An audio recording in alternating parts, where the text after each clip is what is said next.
اعوذ باللہ من الشیطان الرجیم، بسم اللہ الرحمن الرحیم۔ کون ہے فاسق؟ الذین، وہ لوگ، ینقضون، جو توڑتے ہیں، عہد اللہ، اللہ کے عہد کو، من بعد میثاقہ، اس کے پکا کرنے کے بعد۔ سوال یہ ہے کہ اللہ کا عہد کون سا ہے؟ وہ فطری عہد جو انسانوں کو پیدا کرنے کے بعد ان سے لیا گیا تھا، دنیا میں آنے سے پہلے ہم سب سے۔ اس کا ذکر سورۃ الاعراف 172 میں ملتا ہے کہ آدم علیہ السلام کی پشت سے اللہ نے سب انسانوں کو پیدا کر کے ایک میدان میں ان کو کھڑا کیا اور ان سے پوچھا کہ کیا میں تمہارا رب نہیں ہوں؟ تو سب نے کہا کہ ہاں، ہم گواہی دیتے ہیں کہ آپ ہمارے رب ہیں۔ من بعد میثاقہ، اس کو پکا کرنے کے بعد۔ پکا کب کیا؟ جب دنیا میں آ کر شعوری طور پر ہم نے لا الہ الا اللہ پڑھا، جب پیغمبر بھیجے گئے اور انہوں نے آ کے یاد دہانی کرائی۔ اور کیا کرتے ہیں؟ وَيَقْطَعُونَ، اور وہ کاٹ دیتے ہیں۔ کیا کاٹتے ہیں؟ مَا أَمَرَ اللَّهُ بِهِ أَن يُوصَلَ، جو اللہ نے حکم دیا کہ اس کو جوڑا جائے۔ جن چیزوں کو اللہ نے جوڑنے کا حکم دیا اس کو وہ کاٹتے ہیں۔ وہ کیا ہے جس کو اللہ نے جوڑنے کا حکم دیا ہے؟ نمبر 1، رشتہ داروں کے ساتھ جڑنا۔ نمبر 2، رسولوں کی مدد کرنا، حق کا دفاع کرنا، دین کے مددگار بننا، دین سے جڑنا۔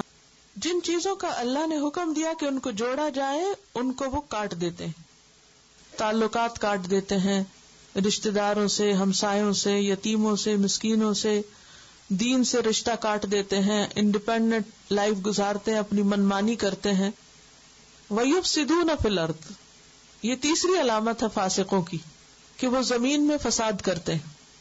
فساد گناہوں کے نتیجے میں ہوتا ہے۔ جب انسان اللہ کی مرضی کے خلاف جاتا ہے تو فساد ہوتا ہے، اور مراد اس سے ہے جیسے قتل و غارت، تباہی کرنا، لوگوں کے اخلاق بگاڑنا، یعنی ہر طرح کرپشن پھیلانا۔ اور کرپشن 2 طرح کی ہوتی ہے، ذہنی اور حصی اور مانوی۔ حصی کرپشن کیا ہے؟ یعنی ہر چیز کے اندر بگاڑ، ہر چیز میں فساد، نہ کھانے کی کوئی چیز سلامت ملے، اور نہ پہننے کی، اور نہ فضا، اور نہ ہوا، خود زمین کو بگاڑ کے رکھ دیا۔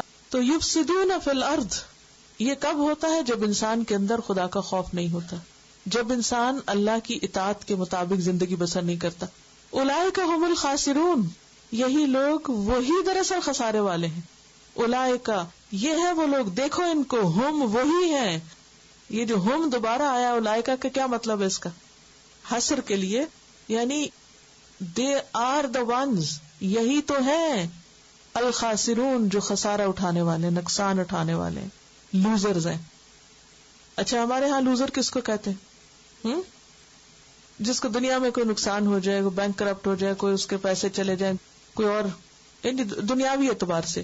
لیکن اللہ کے نزدیک خاسرون کون ہے؟ جو فاسق ہیں، جو اللہ کی حدیں توڑ کر اپنی خواہشات پہ جیتے ہیں، اور اس کا نتیجہ کیا ہے؟ نقصان۔ ایک طرف اللہ کی عبادت کا ہم کو حکم دیا کہ لوگوں اللہ کی عبادت کرو تاکہ تم بچ جاؤ برے انجام سے، اور جو لوگ عبادت نہیں کرتے، اپنی مرضی سے جینا چاہتے ہیں، یہاں ان کا ذکر کیا گیا، اور ان کا یہاں انجام بھی بتا دیا گیا کہ وہ بچنے والے نہیں، وہ سب کچھ لوز کر جائیں گے۔ تو وَيَقْطَعُونَ مَا أَمَرَ اللَّهُ بِهِ أَن يُوصَلَ وَيُفْسِدُونَ فِي الْأَرْضِ، اور وہ زمین میں فساد پھیلاتے ہیں۔ جب اللہ سے عہد توڑ دیا جائے، اللہ سے تعلق توڑ دیا جائے، جب بندوں کے ساتھ زیادتیاں کی جائیں، تو نتیجہ کیا ہوگا؟ فساد، بگاڑ، اور الٹیمیٹ اینڈ کہاں جا کر ہوگا؟ اولئک هم الخاسرون، نہ دنیا ہی ملی نہ آخرت۔ تو نتیجہ یہ ہے کہ یہ سب کام کرنے والے خاسر ہیں، لوزر ہیں، خواہ وہ دنیاوی اعتبار سے بہت سکسیسفل کیوں نہ ہو۔